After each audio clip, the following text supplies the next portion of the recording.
This is question 28 from the 2012 IMAT paper. So in this question we have three people, Adam, David and Sue, taking marbles from a bag. They each take 10 at a time.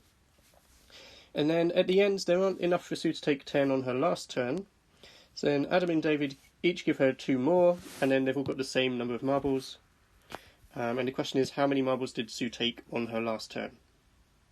So if you haven't had a chance to have a go at this already, pause the video now and do have a go. Otherwise, let's look at this. So we'll try and do it as quickly as possible.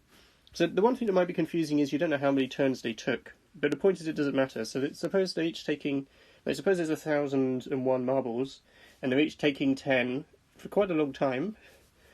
They'll each be taking 10.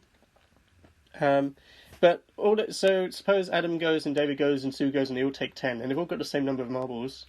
So we don't really care how many times they've done that because it doesn't affect what happens at the end.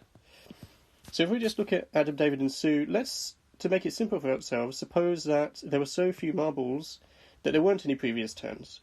So Adam and David could both take 10, and then Sue just took some number less than 10, which I'll call x, and that's what we want to find. And if they each took 10 a previous turn, it doesn't affect what happens on the last turn. If they each took 10 two previous turns, it also doesn't affect it, and so on. So we'll just look at this last turn, and then we'll just keep track of what happens. So Sue's taken some number x, and then Adam and David each give her 2, so they go down to 8.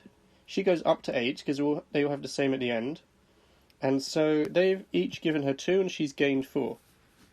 Well, if we want to find x now, we're just going to say, okay, she had x, and now she's gained 4. So we know that x plus 4 equals 8, and so we just solve to find x equals 4. And then we just need to know what answer it corresponds to, and it's answer A. And that's all we need to do.